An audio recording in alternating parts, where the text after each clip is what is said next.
Bonsoir, mesdames et messieurs. Le sujet de ce soir, c'est la fameuse bataille d'Armageddon. Et donc, c'est quelque chose qui est évoqué dans le livre de l'Apocalypse à propos de la 6e coupe qui est versée sur la terre. Et pour comprendre de quoi il s'agit, il va nous falloir lire la partie du livre de l'Apocalypse qui concerne les 7 coupes. C'est justement cette section qui est au même niveau que celle des 7 trompettes sur notre pyramide, mais de l'autre côté du centre.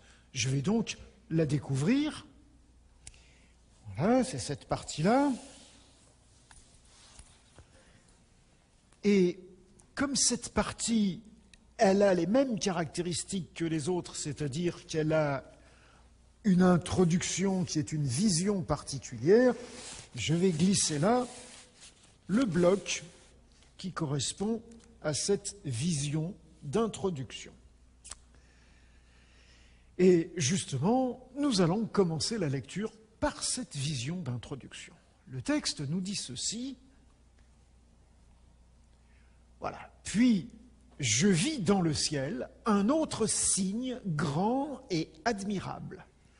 7 anges qui tenaient 7 fléaux, les derniers, car par eux s'accomplit la colère de Dieu. Jean donc nous précise que nous sommes de nouveau dans le ciel. Ce qu'il voit est un autre signe. Dans la vision centrale que nous verrons bientôt, il y a déjà 2 signes. Ici, c'en est un autre, le 3e. Il faut donc conclure que ce qui se passe là est directement lié avec la vision centrale. Jean voit 7 anges ou 7 messagers. Ce sont peut-être les mêmes que ceux qui avaient sonné les 7 trompettes, vous vous souvenez ?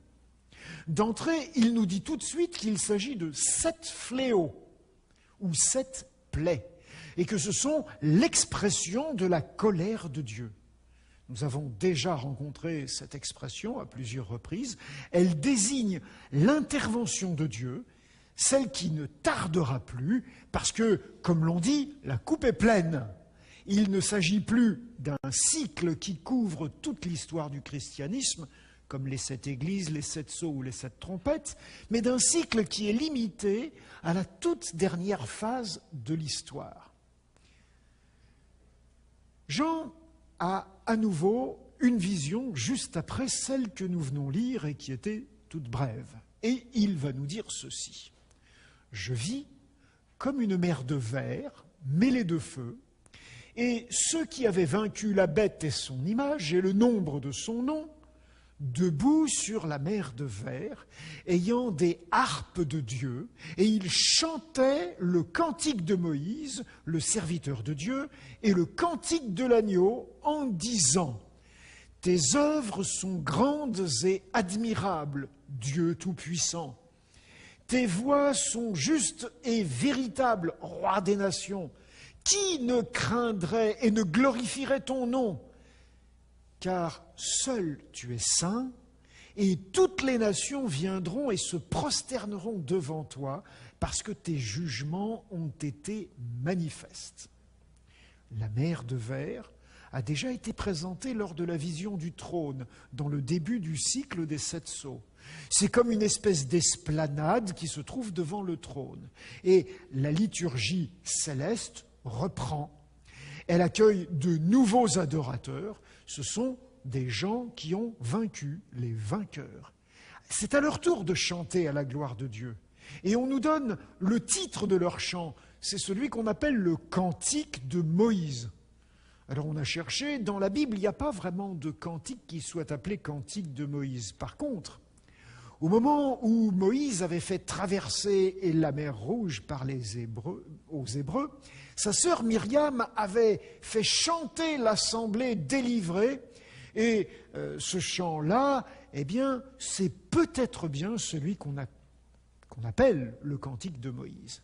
Par contre, les vainqueurs qui sont là, ils chantent aussi le cantique de l'agneau, parce que la délivrance dont ils ont bénéficié, elle a été opérée par l'agneau. Le thème principal de ce chant, c'est la justice de Dieu. Il n'a pas laissé faire les hommes poussés par la bête, mais il les a vaincus, il a vaincu cette bête et tous ses acolytes. Donc, voilà cette partie de la liturgie. Le texte continue et nous dit, après cela, je regardais et le temple du tabernacle du témoignage fut ouvert dans le ciel. Et les 7 anges qui tenaient les 7 fléaux sortirent du temple, revêtus d'un lin pur éclatant, et avaient des ceintures d'or autour de la poitrine. Et l'un des 4 êtres vivants donna aux 7 anges 7 coupes d'or, pleines de la colère de Dieu qui vit au siècle des siècles. Et le temple fut rempli de fumée à cause de la gloire de Dieu et de sa puissance. Et personne ne pouvait entrer dans le temple jusqu'à ce que les 7 fléaux des 7 anges soient accomplis. L'attention de Jean se tourne donc vers le lieu très saint du temple céleste qui s'ouvre. Et il y voit le coffre de l'Alliance et il remarque que les 7 messagers qui tiennent les 7 fléaux sont habillés comme des prêtres avec une robe de lin et une ceinture d'or autour de la poitrine. Et au moment où ils reçoivent les 7 coupes de la colère de Dieu, de la part de l'un des 4 êtres vivants, ce temple céleste se remplit d'une fumée qui accompagne la présence et la gloire de Dieu. Et c'est exactement ce qui s'était produit au moment où le sanctuaire qui avait été construit par Moïse au désert et le temple qui avait été édifié par Salomon à Jérusalem avaient été consacrés. C'est comme s'il nous disait qu'au moment où ces fléaux vont être déversés, on inaugure le temple céleste, où on le remet en service après une profanation. Ce temple va enfin pouvoir servir à l'adoration de Dieu et non plus à des sacrifices pour la purification des péchés et pour la réconciliation. Désormais, tous ceux qui veulent être réconciliés l'ont été. Alors les 7 coupes peuvent être versées. Et voici le texte de ces 7 coupes. J'entendis une voix forte qui venait du temple et qui disait aux 7 anges, « Allez, versez sur la terre les 7 coupes de la colère de Dieu. » L'heure fatidique est arrivée. L'ordre est donné. La colère de Dieu va se manifester. Comment? Eh bien voilà. Le premier alla et il versa sa coupe sur la terre. Et un ulcère malin et douloureux frappa les hommes qui avaient la marque de la bête et qui adoraient son image. Le second versa sa coupe dans la mer, et elle devint du sang, comme celui d'un mort. Et tout être vivant mourut, tous ceux qui se trouvent dans la mer. Le troisième versa sa coupe dans les fleuves et dans les sources d'eau. Et ils devinrent du sang. Et j'entendis l'ange des eaux qui disait, « Tu es juste, toi qui es et qui étais. Tu es saint parce que tu as exercé ce jugement. Car ils ont versé le sang des saints et des prophètes, et tu leur as donné du sang à boire, et ils en sont dignes. » Et j'entendis l'autel qui disait, « Oui, Seigneur Dieu Tout-Puissant, tes jugements sont véritables et justes. » Et enfin, le quatrième versa sa coupe sur le soleil. Il lui fut donné de brûler les hommes par le feu, et les hommes furent brûlés par une grande chaleur, et ils blasphémèrent le nom de Dieu qui a l'autorité sur ces fléaux, et ils ne se repentirent pas pour lui donner gloire. Donc tous ces fléaux qui sont déversés par les 4 premières coupes ressemblent beaucoup à ceux qui se sont produits lors des 4 premières trompettes. Les lieux visés sont les mêmes, la terre, puis la mer, puis les eaux douces, puis le soleil. Les victimes sont d'abord, ici, ceux qui ont reçu la marque de la bête, et nous verrons ce que c'est la prochaine fois. Et surtout, ceux qui ont martyrisé les saints. Comme pour les trompettes, il s'agit de dégâts qui sont provoqués par les comportements même des adversaires de Dieu. Et ce qui est remarquable, c'est que Dieu espère encore leur conversion. Même lorsqu'il déverse sa colère, Dieu fait tout pour susciter le repentir. Le texte continue, le 5e versa sa coupe sur le trône de la bête, et son royaume fut couvert de ténèbres, et les hommes se mordaient la langue de douleur, et ils blasphémèrent le Dieu du ciel à cause de leur douleur et de leurs ulcères, et ils ne se repentirent pas de leurs œuvres. Avec ce 5e fléau, c'est le trône de la bête, donc l'instigateur, qui est visé. Les ténèbres rappellent la 9e plaie d'Égypte, comme les ulcères évoquent la 6e de ces plaies. Là encore, pas de changement, pas de repentir. Et c'est là qu'arrive enfin la fameuse bataille d'Armageddon. Alors, redoublons maintenant d'attention. Le 6e versa sa coupe sur le grand fleuve, l'Euphrate. Et son eau tarit, afin que le chemin des rois venant du soleil levant fût préparé. Et je vis sortir de la bouche du dragon, et de la bouche de la bête, et de la bouche du faux prophète, 3 esprits impurs semblables à des grenouilles, car ce sont des esprits de démons, qui font des prodiges et qui vont vers les rois de toute la terre afin de les rassembler pour le combat du grand jour du Dieu Tout-Puissant. Ils les rassemblèrent dans le lieu appelé en hébreu Armageddon. C'est donc, comme dans la 6e trompette, l'Euphrate, le grand fleuve de Mésopotamie, qui arrosait la ville de Babylone, qui est visé par cette plaie. Exactement comme les Perses, sous la direction du roi Cyrus, avaient détourné et donc asséché le fleuve pour s'emparer de l'antique Babylone, il s'agit ici d'un acte préparatoire. Les 2 camps qui vont s'affronter dans ce conflit sont présentés. D'un côté, il y a les rois venus du soleil levant. Rappelez-vous, l'ange qui a marqué les 144 000 du sceau de Dieu venait lui aussi du soleil levant. Cette expression désigne en général Jésus, le seul être qui est comparable au soleil et qui, dans l'Apocalypse, est comparé au soleil. Il vient et ses fidèles, à qui il a donné le double statut de roi et de prêtre, peuvent être appelés les rois qui viennent du soleil levant. De l'autre côté, il y a des rois qui viennent de toute la terre et qui sont rassemblés à l'initiative de la trinité satanique, le dragon, la bête et le faux prophète, que nous découvrirons plus en détail la prochaine fois. Par leur discours, ces 3 puissances envoient des esprits impurs pour rassembler tous ces rois.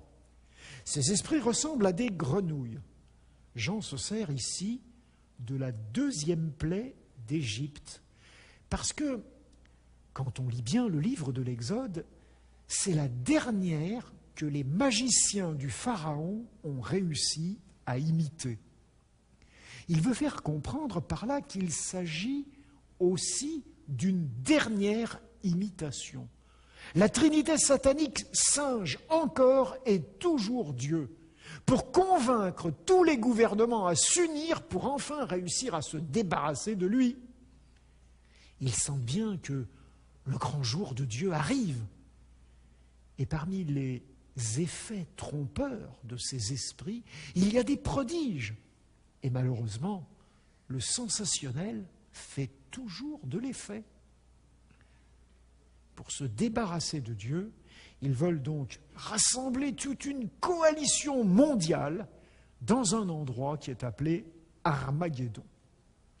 En hébreu, ce mot est construit avec 2 mots différents. Le mot Ar, qui veut dire montagne, et le mot Maguédon, qui est en fait la traduction en grec du nom de la ville de Megiddo.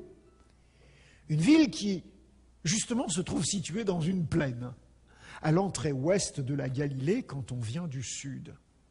C'est la plaine qu'on appelle aussi la plaine de Jisréel, un lieu qui a connu plusieurs batailles et dont la plus célèbre, c'est celle où le roi de Juda, Josias, un roi réformateur, a été tué. Il était venu tenter de barrer le passage aux armées égyptiennes du pharaon Nécho, qui voulait attaquer les Assyriens plus au nord. Et c'est aussi à cause de cela que beaucoup ont imaginé que la bataille d'Armageddon était un conflit armé sur le territoire d'Israël, une dernière guerre mondiale dont le front principal serait au Proche-Orient. Une idée qui a fasciné des tas de gens, y compris des réalisateurs de films d'Hollywood, qui ont trouvé là le moyen d'assouvir la curiosité malsaine des humains à propos de la guerre et de la violence physique. Pourtant, tout visiteur qui se trouve en Israël et qui visite la ville de Megiddo peut constater que si de là il regarde la plaine de Jisraël, il tourne le dos au mont Carmel, sur lequel s'adosse la ville de Megiddo. Une ville adossée au mont Carmel. Voilà, c'est là qu'est le code qui va nous révéler ce qu'est exactement la bataille d'Armageddon. Une fois de plus, Jean nous dit qu'il utilise un langage codé. Il ne s'agit pas de rassembler des bataillons armés dans un site géographique du Proche-Orient, mais il s'agit de la préparation du dernier conflit spirituel, un conflit de discernement pour ne pas confondre l'imitation ou la contrefaçon avec la réalité. Ne pas confondre Dieu, le vrai, Père, Fils, Saint-Esprit, avec la Trinité satanique qui l'imite pour séduire. Exactement comme du temps du prophète Élie, une confrontation fut organisée sur le mont Carmel, justement, pour que le peuple cesse d'hésiter entre adorer Dieu et adorer Baal. Et c'est celle des deux divinités en compétition qui ferait tomber le feu du ciel qui serait reconnu comme le vrai Dieu. Le texte de cette 6e coupe ne décrit pas vraiment le conflit lui-même, mais simplement les deux camps qui se préparent au combat final. La 7e coupe va-t-elle nous faire le récit de cette guerre spirituelle ? Lisons le texte de la 7e coupe.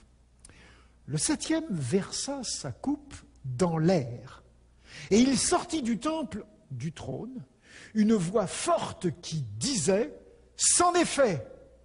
Et il y eut des éclairs, des voix, des tonnerres et un grand tremblement de terre tel qu'il n'y en avait jamais eu depuis que l'homme est sur la terre, un aussi grand tremblement. Et la grande ville fut divisée en 3 parties, et les villes des nations tombèrent, et Dieu se souvint de Babylone la grande pour lui donner la coupe du vin de son ardente colère. Et toutes les îles s'enfuirent, et les montagnes ne furent plus retrouvées. Et une grosse grêle, dont les grêlons pesaient 1 talent, tomba du ciel sur les hommes, et les hommes blasphémèrent Dieu à cause du fléau de la grêle, parce que ce fléau était très grand. Comme chaque fois, la 7e et dernière étape du cycle nous amène à la fin. Cette fois, il n'y a plus de repentir possible, il n'en est même plus question. Les hommes qui restent sont des blasphémateurs, c'est-à-dire des gens qui injurient Dieu. Nous retrouvons dans cette description des éléments que nous avions vus lors du 6e saut, un tremblement de terre, le déplacement des montagnes et des îles. Mais cette fois-ci, ça a l'air d'être beaucoup plus grave. Le tremblement de terre final est incomparable avec tous ceux qui l'ont précédé. Et en plus, il est accompagné d'une grêle terrible, avec des grêlons pesant presque 40 kilos. C'est encore un rappel de l'une des 10 plaies d'Égypte. Le tout pour annoncer la fin de Babylone, que nous avons déjà lu lors d'une de nos précédentes séances. Le texte ne raconte pas la bataille d'Armageddon, mais il se contente de nous en donner l'issue. Babylone est vaincue avec toute cette coalition. L'agneau est vainqueur avec tous ceux qui lui sont restés fidèles. En fait, nous avons déjà lu le récit de cette victoire dans la section du jugement de Babylone, la grande prostituée. Et nous avions constaté que ce sont ses propres alliés qui se sont retournés contre elle, qui l'ont dévorée et brûlée. Nous aurons l'occasion de voir la prochaine fois, en découvrant la vision centrale qui nous présente la Trinité satanique, que le discernement requis pour ne pas se laisser séduire lors de ce conflit est vraiment important. Parce que l'imitation ressemble vraiment à s'y méprendre à la réalité, puisque le faux prophète ira même jusqu'à faire tomber le feu du ciel, un prodige qui risque bien de séduire ceux qui ne seront pas au clair sur l'identité réelle de Dieu. Ceci nous permet finalement de dire que le livre de l'Apocalypse est un livre de théologie. Son enjeu principal est de bien savoir qui est Dieu, quelles sont ses valeurs, quelles sont ses manières d'agir. Et comme nous l'avons déjà dit, si Dieu semble dans ce livre avoir l'apparence d'un lion, il est en fait un agneau. On comprend mieux une petite partie de cette section sur les 7 coupes que nous avons sautée. Elle se trouve au plein cœur du récit de ce qui se passe lorsque le 6e ange déverse sa coupe, coupe de la colère de Dieu. Celle qui justement parle d'Armageddon. Voici ce que dit ce petit texte. « Voici, je viens comme un voleur. » Ce texte, en fait, reprend une parole bien connue de Jésus que nous avons déjà lue dans le texte de l'église de Sardes. « Si tu ne veilles pas, je viendrai comme un voleur, et tu ne sauras pas à quelle heure je viendrai te surprendre. » C'est aussi une parole que les apôtres Pierre et Paul connaissaient. Car vous savez bien vous-même que le jour du Seigneur viendra comme un voleur dans la nuit.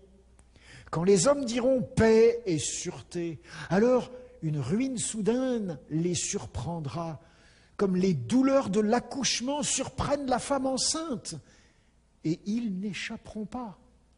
Mais vous, frères, vous n'êtes pas dans les ténèbres, pour que ce jour vous surprenne comme un voleur. Voilà ce que Paul a écrit aux chrétiens de Thessalonique. L'apôtre Pierre, de son côté, dit « Le jour du Seigneur viendra comme un voleur. En ce jour-là, les cieux passeront avec fracas, les éléments embrasés se dissoudront et la terre, avec les œuvres qu'elle renferme, sera consumée. » En fait, le jour du Seigneur, c'est le jour du retour de Jésus. Et il ne s'agit pas de confondre Jésus qui revient avec une contrefaçon. Nous retrouvons là l'enjeu de la bataille d'Armageddon. Jésus avait bien prévenu ses disciples à ce sujet. « Prenez garde, leur disait-il, que personne ne vous séduise, car plusieurs viendront sous mon nom, disant « C'est moi qui suis le Christ ». Et ils séduiront beaucoup de gens. Plusieurs faux prophètes s'élèveront et ils séduiront beaucoup de gens. Si quelqu'un vous dit alors « Le Christ est ici ou il est là », ne le croyez pas, car il s'élèvera de faux Christ et de faux prophètes. Ils feront de grands prodiges et des miracles au point de séduire, s'il était possible, même les élus. Voici, je vous l'ai annoncé d'avance. Si donc on vous dit, voici, il est dans le désert, n'y allez pas. Voici, il est dans les chambres, ne le croyez pas, car comme l'éclair part de l'Orient et se montre jusqu'en Occident, ainsi sera l'avènement du Fils de l'homme. Oui, c'est Jésus qui a dit ça à ses disciples. Alors, terminons notre examen de ces 7 coupes par la béatitude qu'elle contient. Heureux celui qui veille et qui garde ses vêtements, afin qu'il ne marche pas nu et qu'on ne voit pas sa nudité. Ce bonheur est pour chacun de nous. À nous de rester éveillés, à nous d'accepter les vêtements blancs que l'agneau veut nous donner, mais pas pour les laisser dans une armoire, pour les porter. Donc, pour être auprès de tous ceux qui nous voient, des représentants de cet agneau. Voilà notre bataille d'Armageddon. Et cette bataille, nous y serons victorieux. Donc, à chacun d'entre nous de discerner où se trouve Dieu et de faire le bon choix. Je vous souhaite une bonne fin de soirée.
Bonsoir mesdames et messieurs, bonsoir chers amis.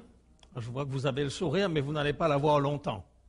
Ce soir, comme vous pourrez le voir dans quelques instants sur l'écran, le thème que nous allons aborder, âme sensible, s'abstenir. Ce soir, nous allons parler de l'une des plus grandes supercheries de l'histoire. Si c'est la première fois que vous en entendez parler, ce que je vais dire va vous bouleverser dans vos convictions les plus profondes et vous empêcher de dormir. Alors, il est encore temps. Si vous êtes dans l'un de nos nombreux sites de retransmission, il est encore temps de remettre votre chapeau et de sortir sur la pointe des pieds. Si vous êtes devant votre ordinateur, il vous suffit d'appuyer sur l'icône « Fermé » et d'aller au lit paisiblement.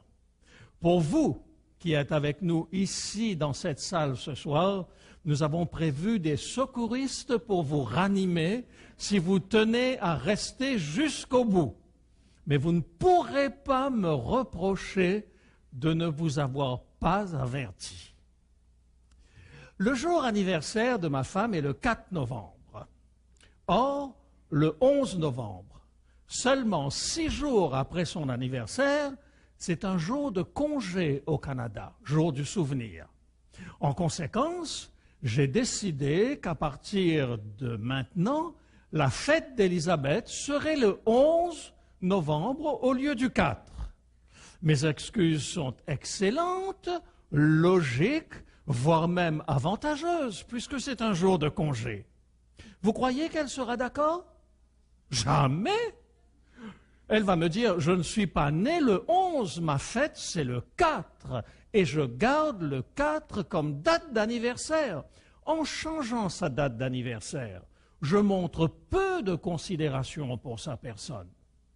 Savez-vous que la très très grande majorité des chrétiens se fichent royalement du jour que Dieu a choisi pour sa fête? À propos, vous saviez que Dieu a choisi un jour pour sa fête? Lisons-le ensemble. Le 7e jour est le jour du repos de l'Éternel ton Dieu. Car en 6 jours, l'Éternel a fait les cieux, la terre et la mer et tout ce qui est contenu, et il s'est reposé le 7e jour. C'est pourquoi l'Éternel a béni le jour du repos et l'a sanctifié. Le 7e jour est le jour de ta fête? Je m'en tape complètement. Ah, tu as béni le 7e jour? Je m'en balance complètement. Ah, tu as sanctifié le 7e jour? Je m'en fiche complètement. Moi, j'ai décidé que ta fête, ce sera le 1er jour et non le 7e jour. Que ça te plaise ou non. Ah, le sabbat, c'est bon pour les Juifs, mais pas pour les chrétiens. Pourtant, ce n'est pas ce que je lis ici. Il n'est pas dit que le 7e jour est le jour du repos des Juifs. Il est dit, c'est le jour du repos de l'Éternel, ton Dieu. Ah, j'ai encore mal compris. C'est le jour du repos du Dieu des Juifs et pas du Dieu des chrétiens. Je ne savais pas que Dieu le Père était juif. Et Dieu le Fils, lui, il est chrétien. Mais vous êtes des théologiens extraordinaires. Probablement, vous connaissez aussi la date de la circoncision de Dieu le Père s'il est juif. Si je vous scandalise, tant mieux. Parce qu'à longueur d'année, des théologiens et des pasteurs répètent en permanence cette ineptie, le sabbat c'était bon pour les Juifs. Or, c'est clairement dit ici que c'est Dieu qui se repose le 7e jour. On aurait choisi le mardi ou le jeudi, j'aurais été moins scandalisé. Pourquoi? Parce que le Dieu des Juifs, Dieu le Père, avait pris la précaution de préciser que tout ce qui est en rapport avec l'adoration du soleil devait être strictement interdit. Regardez ce qu'il dit. « Veille sur ton âme de peur que levant tes yeux vers le ciel et voyant le soleil, la lune et les étoiles, toute l'armée des cieux, tu ne sois entraîné à te prosterner en leur présence et à leur rendre un culte. Ce sont des choses que l'Éternel, ton Dieu, a données en partage à tous les peuples sous le ciel tout entier. Mais vous, l'Éternel, vous a pris et vous a fait sortir de la fournaise de fer de l'Égypte afin que vous fussiez un peuple qui lui appartient en propre comme vous l'êtes aujourd'hui. » C'est si vrai que Dieu donnera des consignes précises à Moïse pour que l'orientation du sanctuaire et plus tard le temple de Jérusalem soit construit ouvert vers l'est afin que les adorateurs de Dieu ne confondent pas l'adoration du vrai Dieu avec l'adoration du soleil. Malgré toutes ces précautions, Israël est tombé dans le piège. Et il me conduisit à l'entrée de la porte de la maison de l'Éternel du côté du septentrion. Et voici, il y avait là des femmes assises qui pleuraient Tammuz. Et il me dit, vois-tu, fils de l'homme, tu verras encore d'autres abominations plus grandes que celle-là. Et quelle est cette abomination encore plus grande que d'adorer Tammuz? Et il me conduisit dans le parvis intérieur de la maison de l'Éternel. Et voici, à l'entrée du temple de l'Éternel, entre le portique et l'autel, il y avait environ 25 hommes tournant le dos au temple de l'Éternel et le visage tourné vers l'Orient, vers l'Est, ils se prosternaient à l'Orient devant le soleil. Quel jour observaient les premiers chrétiens et Jésus lui-même? Jésus se rendit à Nazareth où il avait été élevé. Et selon sa coutume, il entra dans la synagogue le jour du sabbat. Je sais, il n'était pas encore mort, il n'était pas encore ressuscité, et bien sûr, en l'honneur de sa résurrection, il a remplacé le sabbat par le dimanche. Mais où est-ce qu'il le dit déjà? Vous pouvez juste me montrer le verset où il dit ça? Le seul problème, c'est qu'il aurait au moins pu le dire à Paul, pour éviter à Paul de faire des bêtises. Pauvre Jésus. La crucifixion lui a vraiment magané le cerveau, n'est-ce pas? En français, abîmé. Il a fait un oubli impardonnable. Et à cause de son oubli, Paul est resté juif. Regardez. Paul et Silas arrivèrent à Thessalonique où les Juifs avaient une synagogue. Paul y entra selon sa coutume pendant 3 sabbats. Il discuta avec eux d'après les Écritures, expliquant et établissant que le Christ devait souffrir et ressusciter des morts. Comment n'y ai-je pas pensé plus tôt? C'est sûr. À Thessalonique, il n'y avait pas d'église chrétienne. Et donc Paul a dû se rendre, bien malgré lui, dans une synagogue pour parler aux Juifs. Mais je vais vous faire une confidence. Même s'il n'a pas été crucifié, le cerveau de Paul n'était pas moins magané que celui de Jésus. Il oublie complètement de dire aux Juifs que le jour du repos a changé depuis la résurrection. Tenez, Paul et ses compagnons s'étant embarqués à Paphos se rendirent à Perge en Pamphylie.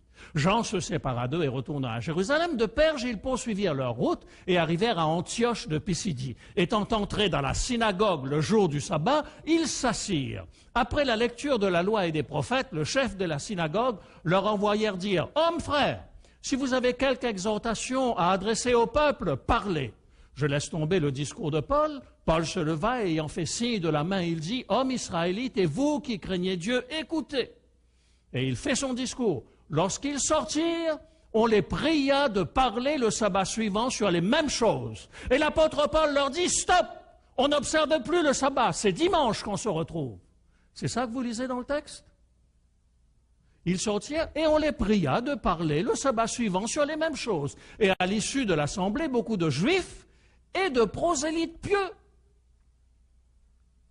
suivirent Paul et Barnabas qui s'entretinrent avec eux et les exhortèrent à rester attachés à la grâce de Dieu. Le sabbat suivant, pas le dimanche suivant, le sabbat suivant, presque toute la ville se rassembla pour entendre la parole de Paul. Et Paul leur dit, stop, puisque vous n'êtes pas juifs, on se réunit demain matin, c'est ça? Absolument pas. Et nous arrivons à Apocalypse chapitre 11, c'est-à-dire le texte qui s'insère juste avant la vision centrale qui se trouve ici. Cette vision centrale commence par un verset précis et se termine par un verset précis. Et le temple de Dieu dans le ciel fut ouvert, et l'arche de son alliance apparut dans son temple, et il y eut des éclairs, des voix, des tonnerres, un tremblement de terre et une forte grêle. Bernard vous a expliqué pourquoi il se passe ces différents événements.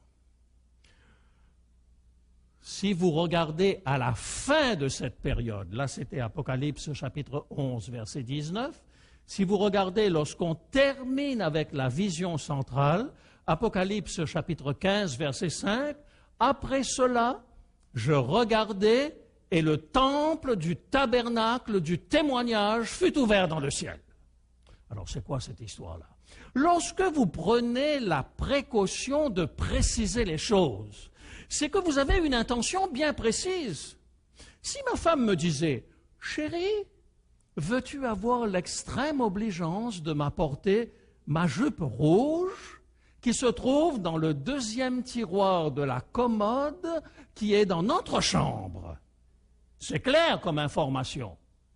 Et si moi j'arrive avec ces pantoufles, est-ce qu'elle va me considérer comme son petit mari chéri qu'elle a mis 41 ans à bien dresser? Non!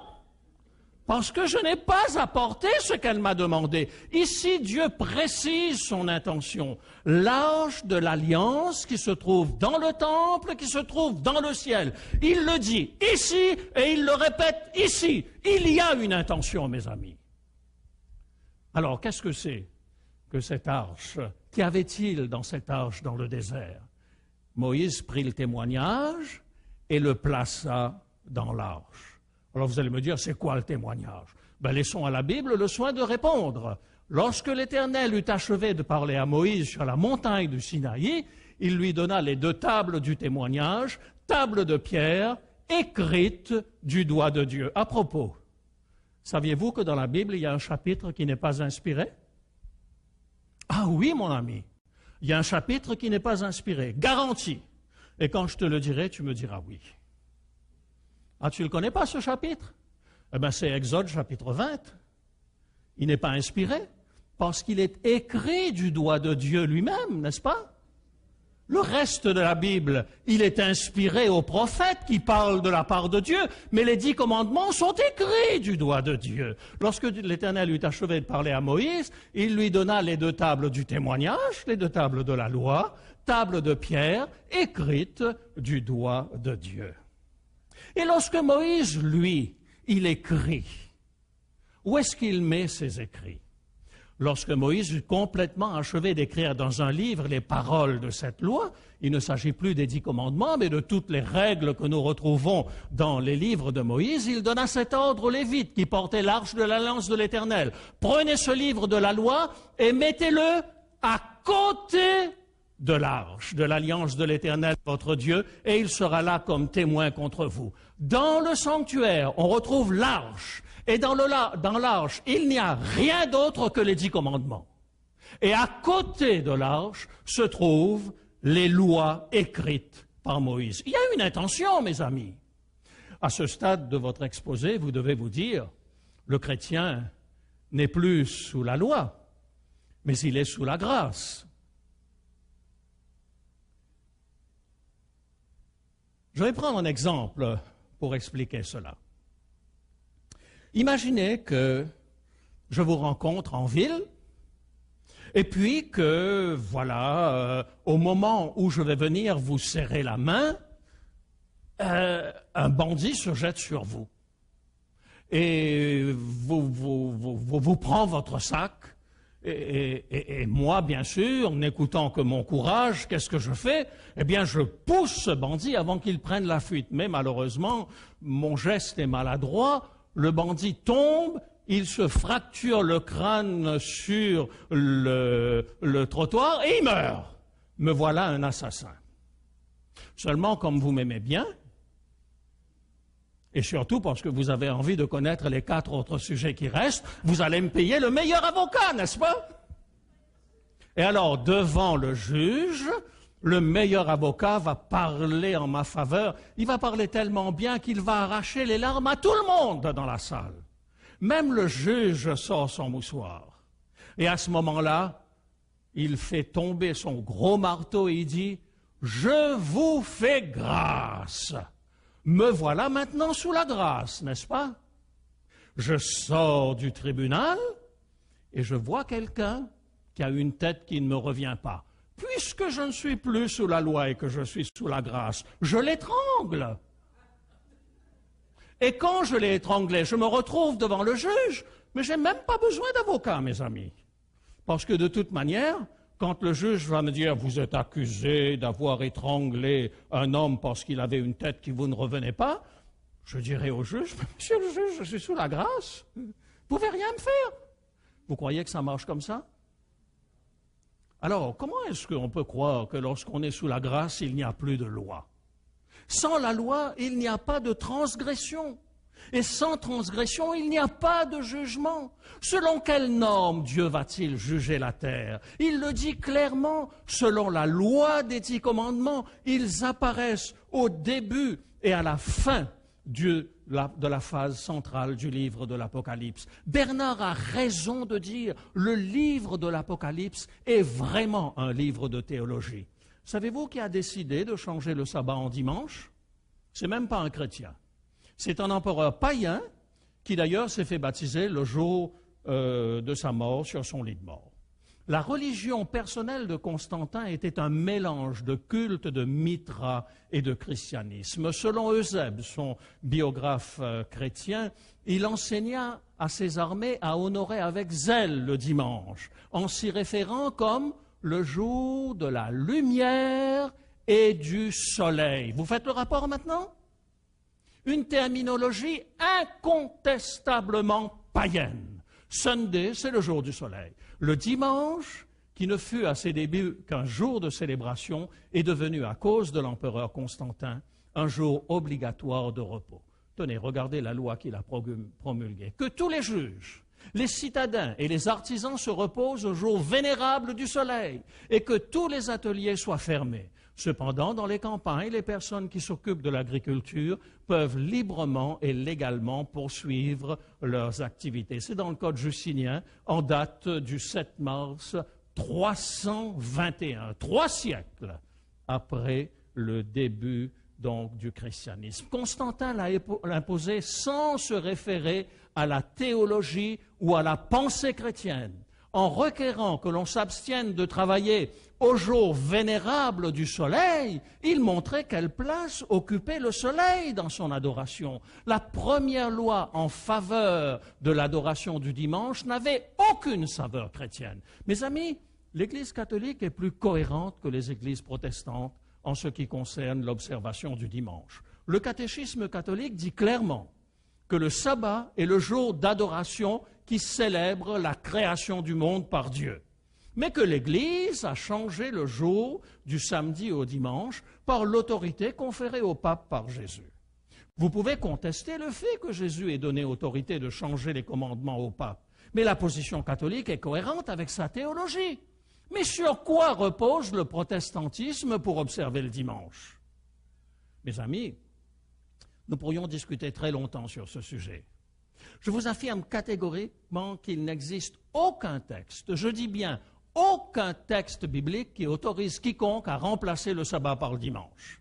Et les explications qui, soi-disant, reposent sur les quelques mentions du dimanche dans le Nouveau Testament ne sont absolument pas une preuve. J'aimerais terminer par une simple comparaison. La circoncision ne se trouve pas dans les 10 commandements. C'est une tradition purement juive instaurée par Abraham. Le jour où Paul s'est attaqué à la circoncision, savez-vous ce qu'il a fallu pour convaincre les Juifs? Et encore, la plupart des Juifs ont refusé d'accepter l'abolition de la circoncision. Il a fallu toute une épître, l'épître aux Galates, qui ne traite que de ce sujet, plusieurs chapitres dans le Nouveau Testament, et par-dessus tout, le premier concile à Jérusalem qui ne traite que de ce problème. Et vous voulez me faire croire que ni Jésus, ni Paul, ni aucun autre apôtre ne parle de l'abolition du sabbat, qui est l'un des 10 commandements écrits du doigt de Dieu.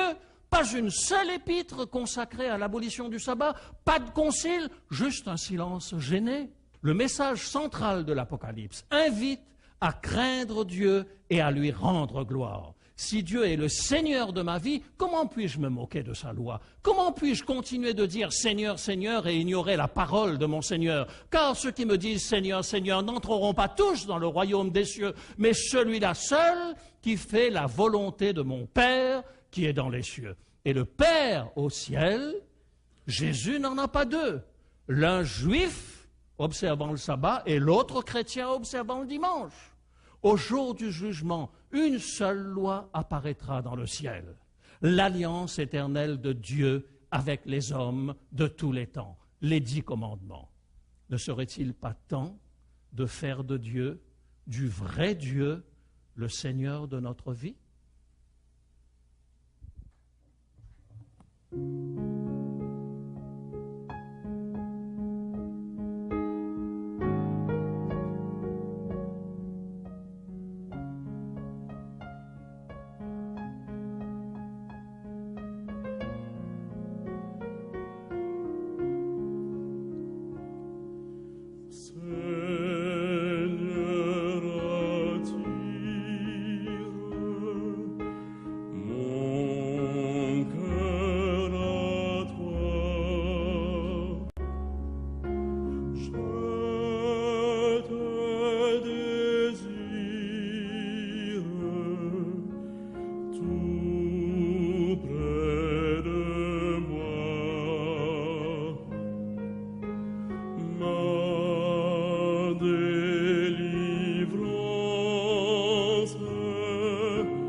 Mes amis, je suis aussi ému que le juge qui m'a gracié de voir que vous êtes tous restés.